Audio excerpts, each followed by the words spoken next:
As a founder, you're almost starting a cult. Getting all these people to follow you on this journey, that really doesn't make any rational sense. Like, you're joining for the dream, the story, you like the person, you like the idea, you want to be part of something special. And so being able to tell a good story and be compelling, like, really changes your, ability to run a company. The Library of Alexandria was an attempt to capture all human knowledge. Fire and war destroyed it. Today, we try again. Welcome to the Library of Minds, where you'll learn the frameworks and mental models of the world's greatest thinkers. And when our conversation ends, yours begins.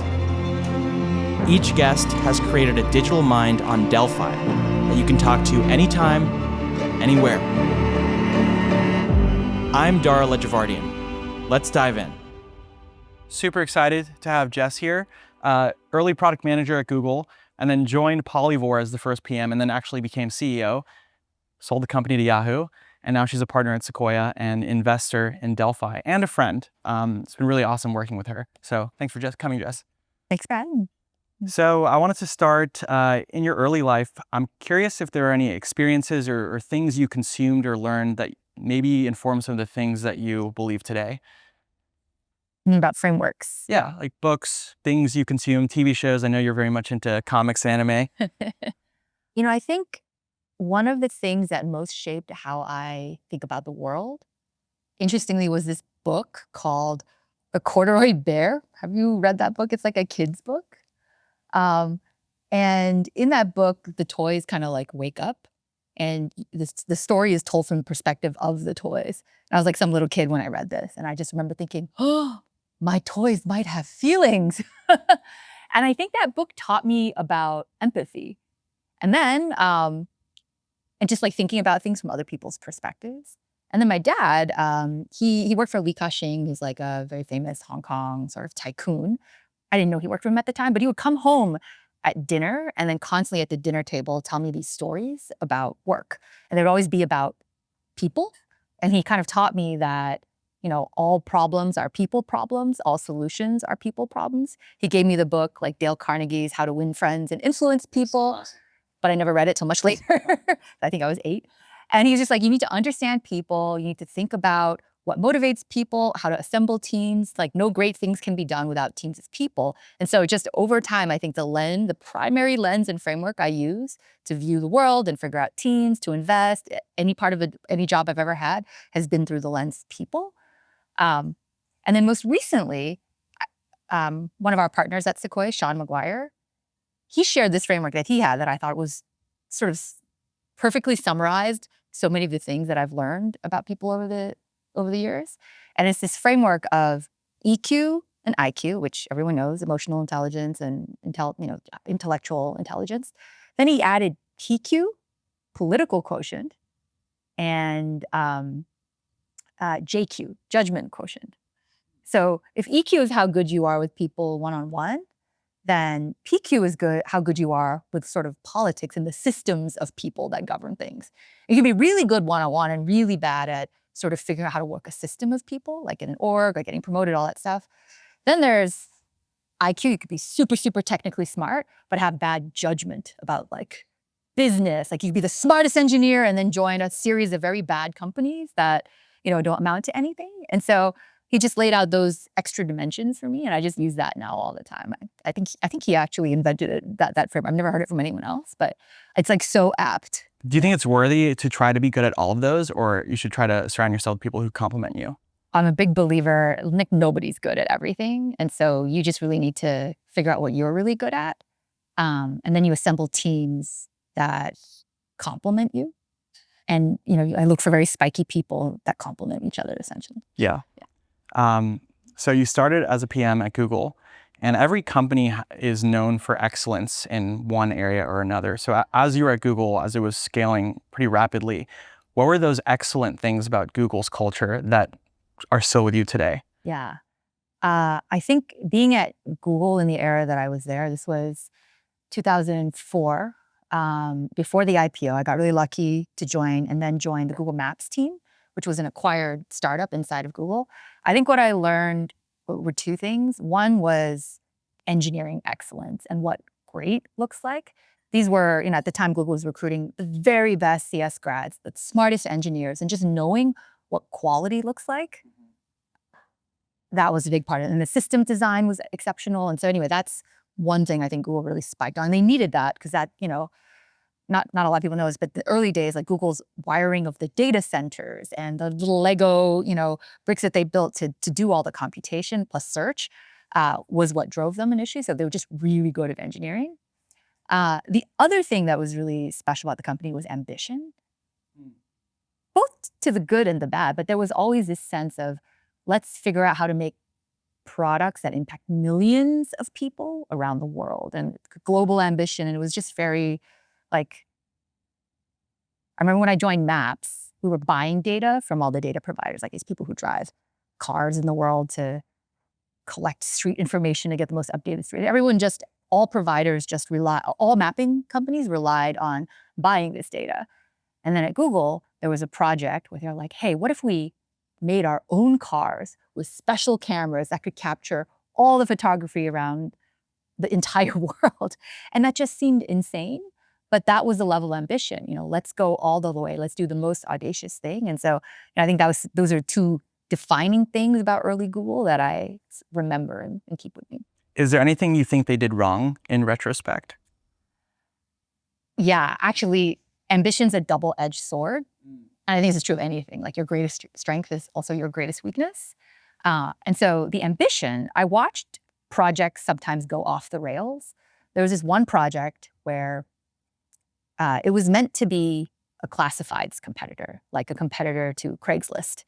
And it got brought into review with Larry and Sergey. And Larry said, well, isn't this just structured search? Like a classified has a price and a value and just a bunch of structured fields. Why don't we just make structured search? And we can put DNA into it and recipes and classifieds. And I remember thinking, who wakes up and says, I want structured search today? Like nobody. And so it's just weird to see that project kind of evolve into this thing that nobody wanted, frankly, because the level of ambition was that classifieds was too small of a market. Yeah. And I think this is why Google has not traditionally been great at vertical search. It's like each of one of those, like shopping. How come Google never completely nailed shopping? It's actually because it was like almost, that's too small for us, which is a weird thing. Yeah. And maybe another piece of that Google was not great at was talking to customers at the early stages. Because you could have caught that very quickly if you just talk to a bunch of customers up front and say, do you have this problem of no structured search? People would say, no, I don't care about that at all. I don't even know what you mean, right? But what we would always do is we did a lot of user research at the end of projects. So we would build this complicated product almost to full, production scale. And then we would put it in the usability lab and we'd have users come in and we say, please complete this task. And they click on it and they try to complete the task. But that's like much too late to be doing customer research. So I think we didn't have a culture of customer discovery up front. And I think that's really, really important. And startups in particular need to be talking to customers all the time, constantly. Totally. And I think that leads to a question that I had near the end that I'll ask now. Google was maybe a visionary company in a way. And so sometimes you may talk to customers and they may say they don't want something when maybe the thing you're building is more of like a horizontal enablement layer. Like, I don't want to post pictures online, but then I had Instagram. Yeah. So how do you think about the balance between talking to customers and just saying, we're going to define the vision for them? Yeah. I think Delphi is such a good example of this because, no one is out there saying yet, man, I really need an AI clone. Some people, you may be so surprised. Yeah, no, there's a very specific subset of users where, I really wish I could scale my time. So I think you really have to be careful to understand user problems, not user reaction to the specific thing you are pitching them. And then you just have to have a lot of faith, right? I think you in particular have this, I always say this about Dar, he lives like 5 years in the future and the rest of us are catching up. And so, the idea for a digital mind or that we're all going to be using Delphi's in the future, like this seems so normal to you. And even things like how the demo works, like, when you talk to Delphi and it replies back in the voice of the person is not even novel to you anymore because you're so used to it. But to everyone who experiences Delphi for the first time, they say, oh my God, that's incredible. And that's the moment I've noticed that people really light up and they say, oh, I get it. I want this, or I want to use this. I want to talk to my heroes. And so, yeah, I just think you have to be you have to talk to users about their problems. You have to have your own conviction. And then you can get them to complete tasks like the usability research, but it has to be about the problem, not about your product and their feedback on your product in those early days. Yeah. Totally. So let's talk about Polyvore. You joined as a product manager and then all of a sudden you were CEO. Yeah. How did that happen and why you over others? Well, I actually started as a user of Polyvore. I was just obsessed with the product and I wrote in to complain about it. But my complaints were neatly organized, like a PM, with problems, and then some of them had suggested solutions. And then that got me an email back from the CEO, who I didn't know. I just cold emailed him. He said, hey, these are great. Why don't you just come work here and fix all the stuff yourself? And so I joined as an early PM, and being an early PM at any small startup it's a little bit of everything. You're not really the classic PM. You just fill in gaps across the entire team, whatever needs to be done, however you compare with the CPO or the product visionary. And so I just did that. And it just so happened that our CEO at the time was really good at product and building and prototyping. And there was a lot of other stuff that needed to get done. And so I just kept volunteering to do those things. Everything from, find the next office, figure out the business model, talk to advertisers and figure out, can we sell them anything? And so I just kind of became not really a PM, but just sort of this generalist fill in the gap kind of person. And that also included hiring a lot of the people. So especially outside of engineering, for a lot of roles that none of us on the founding team had ever hired before, marketing, sales, I just became by default the person interviewing for those roles. And then by default, the person who those people reported to. And so after a while, we had all of engineering reporting to Pasha, our CEO, and then pretty much everyone else reporting to me. My title was officially VP of product, but I ended up, just running a lot of different things purely by volunteering. So I think the answer to your overall question is just volunteerism. And then the role of the CEO changes over time. Right? In the beginning, it's all about product market fit. Then it becomes the product is not just the bits and the bytes of the product. It's actually the product is the company. It's the org chart. It's the people. It's how you run things. It's process internally. And so that just was more, I was just doing more of that than him. And at some point he sat me down and he said, hey, why don't you be CEO? And so I was like, are you sure? And we just kind of made the switch. And I was very nervous about it. But when we announced it to the team, I think a lot of teams like, cool, makes sense. Let's just keep going. And I was like, oh, well, maybe just kind of naturally evolve that way anyway. And then along the way, also, the other co-founders came to me and they said that they wanted me to be an official co-founder. And they actually gifted me some of their shares, which is really special. That is essential. Did it take time for you to overcome that nervousness and imposter syndrome? Like, there's no playbook for being CEO. Yeah, I know. How do you know what to do? Yeah. Or is it just you embrace the chaos? That's just the way it is. I don't know if I ever embraced the chaos, but I just sort of accepted it. I think in reflection, I had a lot of imposter syndrome because I could not pattern match against any other CEO that I had met that felt like me. And so I was trying to take bits and pieces of different people's leadership styles, like try them on for myself. A lot of that didn't feel that good or was not very authentic.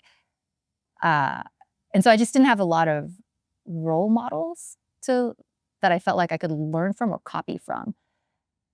And then eventually I met this amazing woman, Cheryl Dalrymple. She was at that time, she'd been CFO of AdMob. After Polyvore, she became CFO of Confluent. She's very successful. And when she walked into our office, I just remember thinking, wow, this is a breath of fresh air. She's just 100% herself.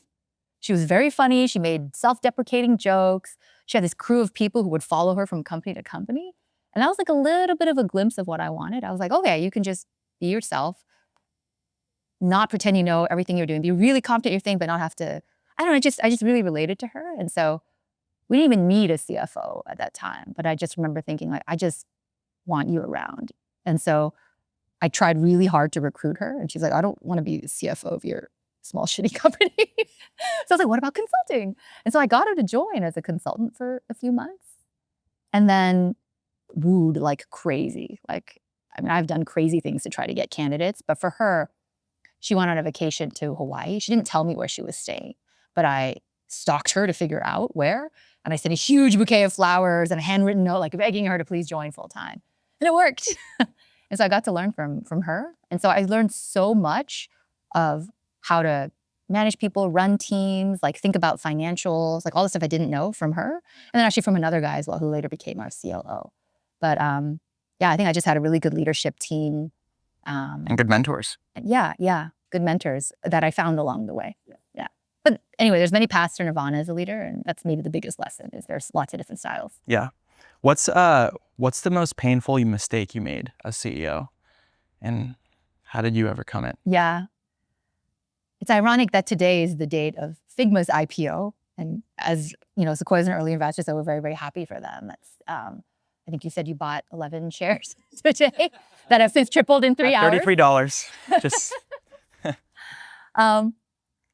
my biggest mistake was picking the wrong market and business model. And the reason I mentioned Figma is because early Polyvore, the actual product, was kind of like what Figma is today. It was an endless canvas in the browser where you can drag and drop and design things. And people were using it for art.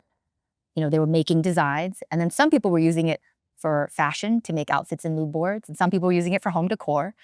And I remember we had a very early conversation with the 4 founders, and we were like, which path should we go down? Should we go down the design path?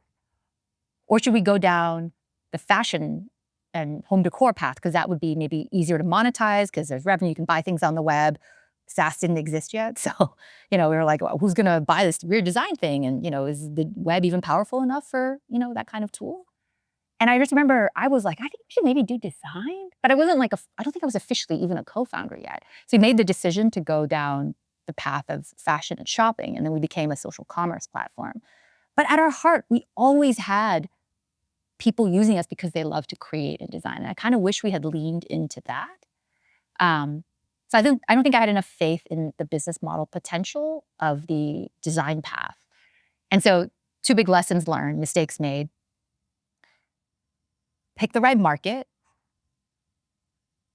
And business model really matters. Different businesses have different kind of like laws of physics.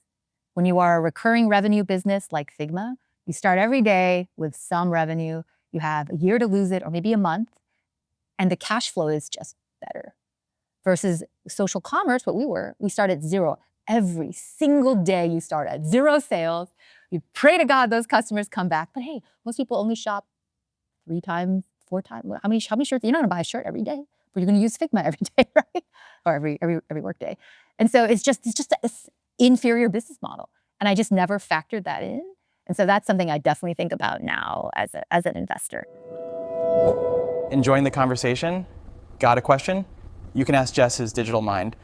Just check the link in the comments or description. Okay, and in terms of how that affects the decision making, the reason you guys chose social commerce was it felt like a better business model at the time? Yeah.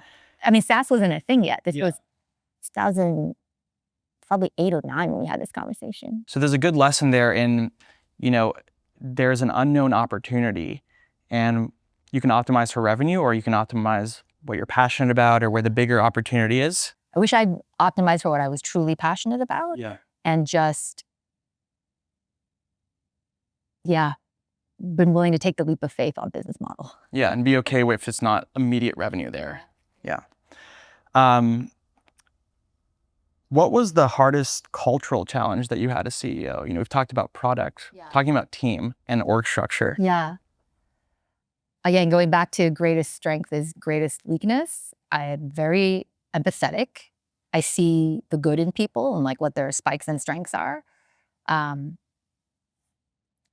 I think I did not hold the bar high enough on performance and did not fire fast enough because I kept wanting to believe like, oh, just a little bit more time, you're gonna be great. Like I see what the potential.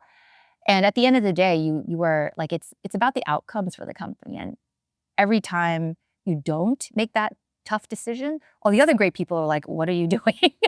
You're slowing us down. And that hurts the overall composition of your team and your progress. And so I think I was not, I think I needed to hold a higher performance, which is related to the other thing that is a strength and weakness. I'm super fine with ambiguity. I love creative, ambiguous, like unknown, like I'm very comfortable in that space.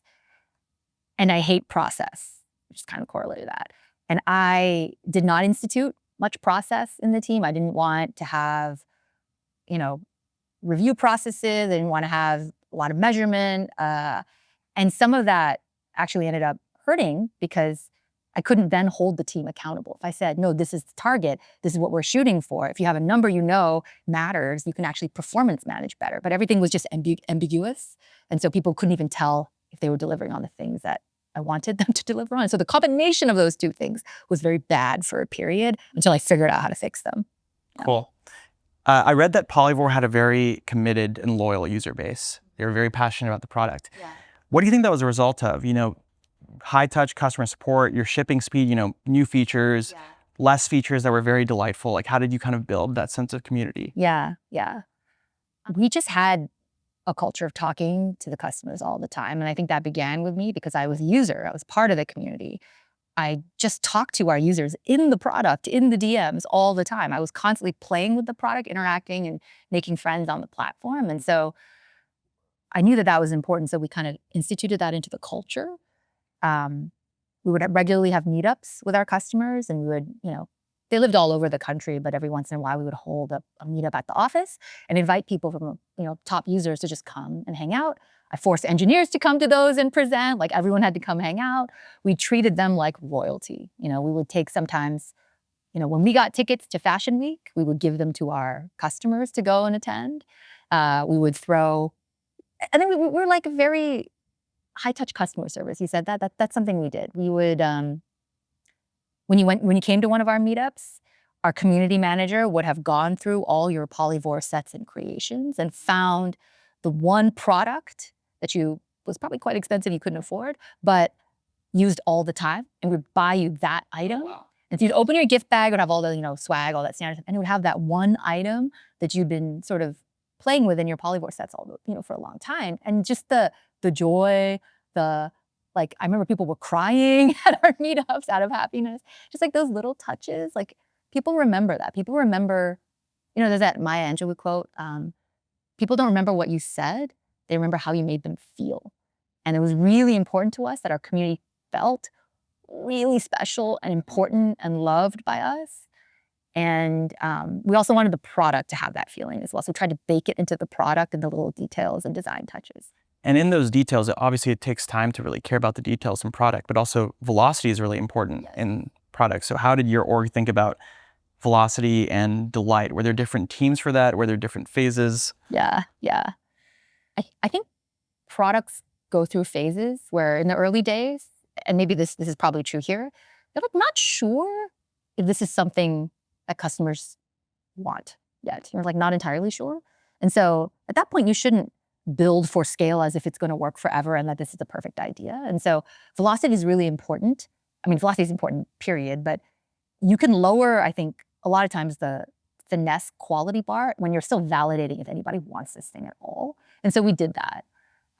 But when we were sure, like customers would constantly request certain features, like I need this new feature in the editor, we knew that there was going to be demand for that. So that better work perfectly out of the box the first time. And so I think we just cut different features and products that we shipped into those buckets and then had slightly different bars. Although one trick we did have was for a feature we knew everyone wanted, sometimes we would ship it slightly broken and then have the fix ready to go. So as soon as they complained, we would fix it.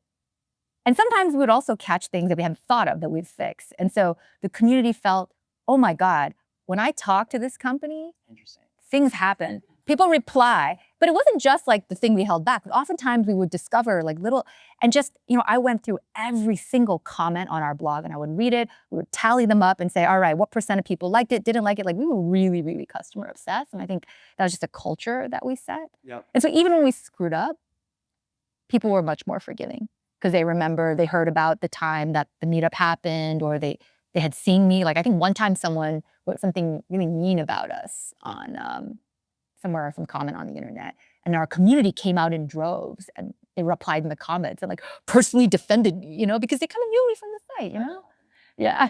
I bet your customers love you. Yeah. You come around. Yeah. So let's talk about you at Sequoia. You've obviously worked with a lot of founders, you run ARC. I'm curious, what are traits, not just in founders, but in teams of early startups that you've seen be indicative of long-term success? The number one is velocity. Yeah. Velocity. Yeah.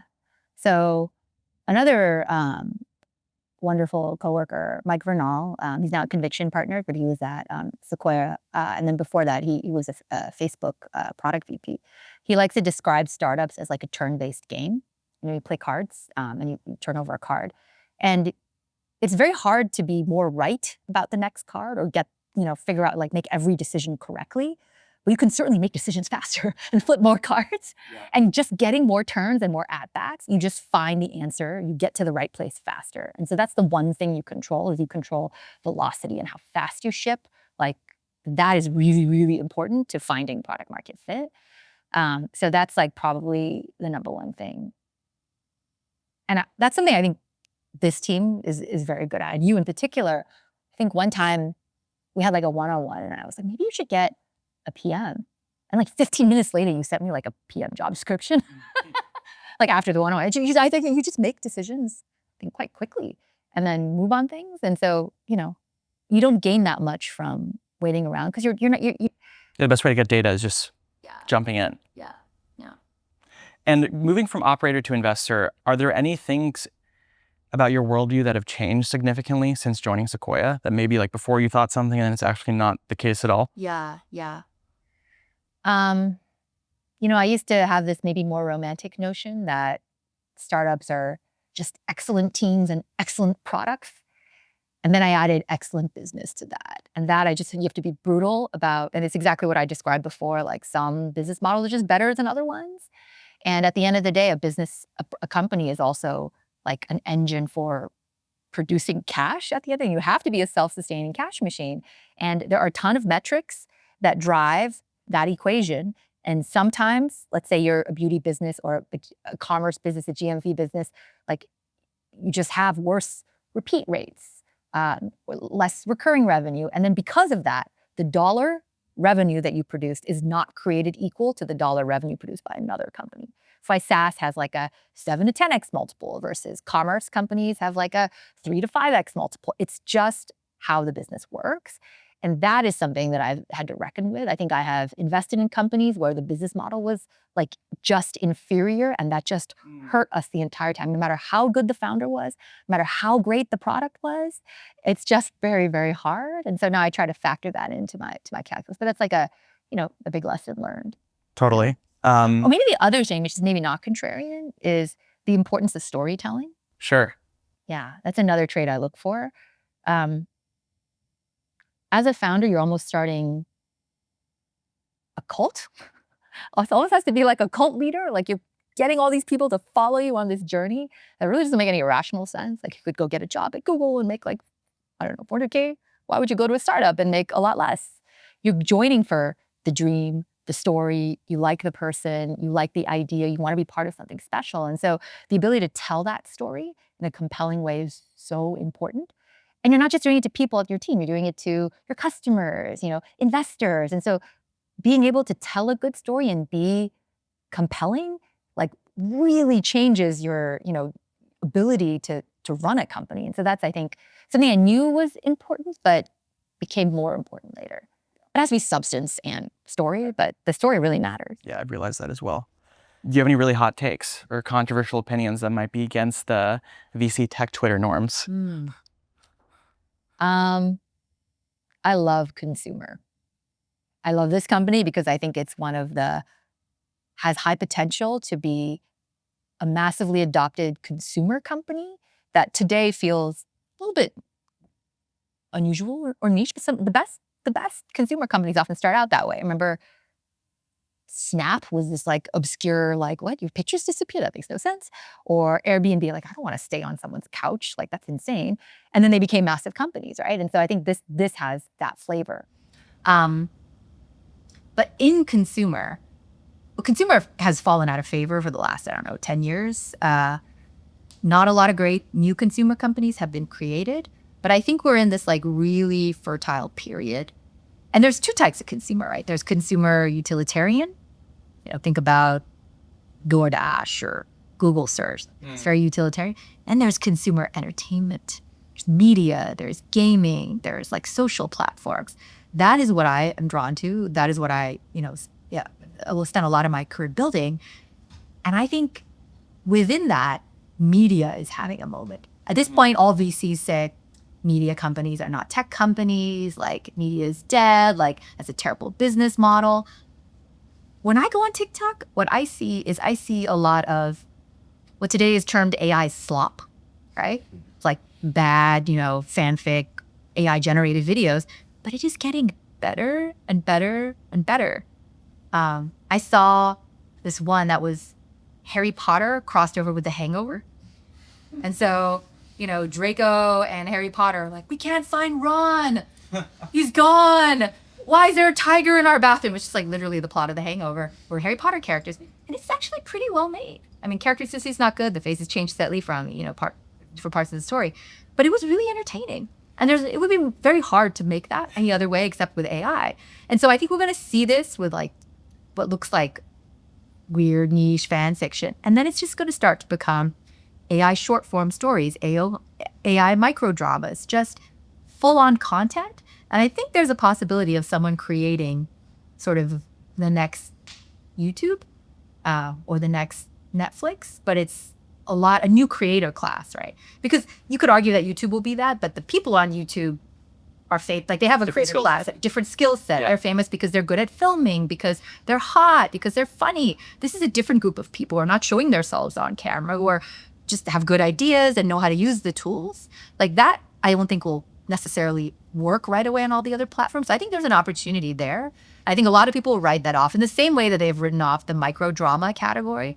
I don't know if you know this, but there's like a $2 billion micro drama category that's, what Quibi tried to be, kind of. Yes, what Quibi tried to be. Instead, they should have focused on romance novels or romance or like short form, cheap. I think it's filmed like by a lot of USC kids who are in film school. And that has blown up. And now in China, that market is bigger than the Chinese film industry. Wow. So it's clear there's demand there. So I think that the combination of these two trends is really, really interesting. But a lot of VCs and people are going to write it off because media is a bad business. So you've alluded to spikes multiple times.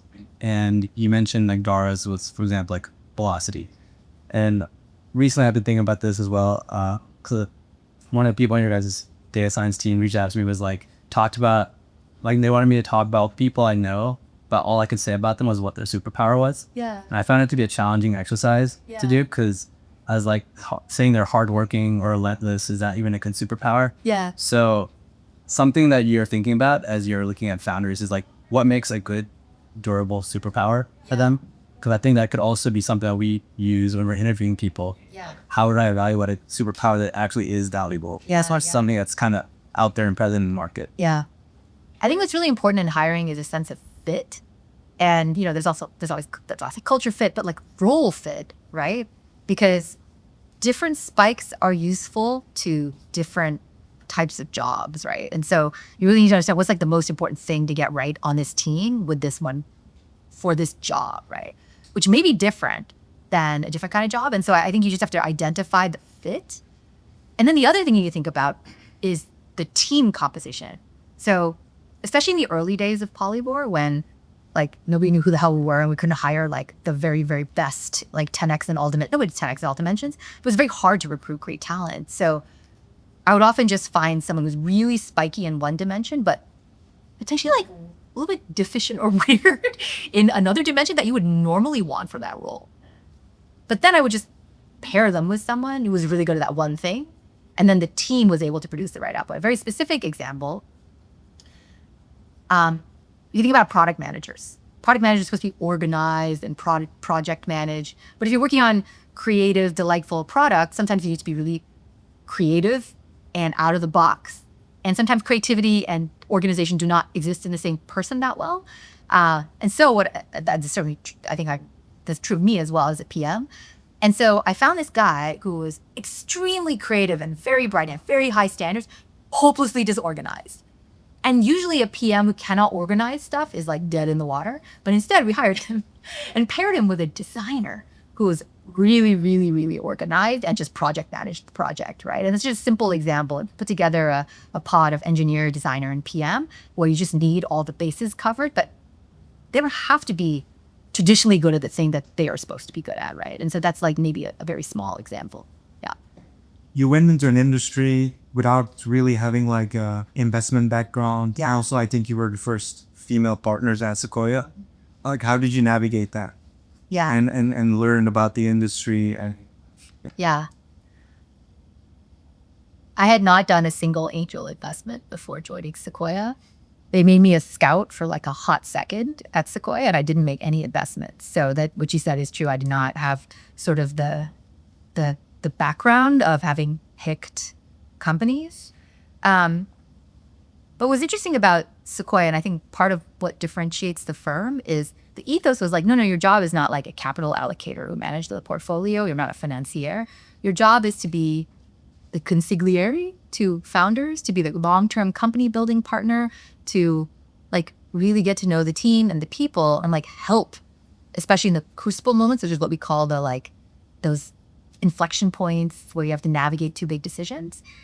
And that just really appealed to me because I remember I was like as a founder, I don't think I necessarily had that person. And so I just kind of wanted to be that person. That said, I still very much identify as someone who likes to build things. And there are many paths to Nirvana, including at Sequoia. So within my role there, I'm our chief product officer, which is like a weird title that I don't think I've seen at another VC firm. But what that means is I help run our product and engineering team.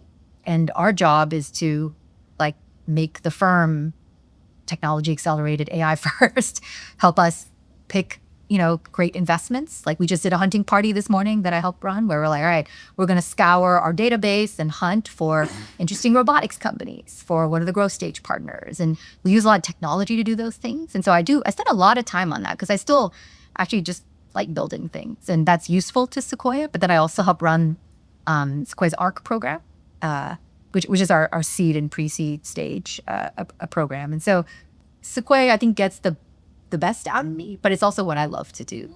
And I just feel very lucky that I get to do that. All right, thank you so much, Jess. It's been great. It's very fun. Thanks for tuning in.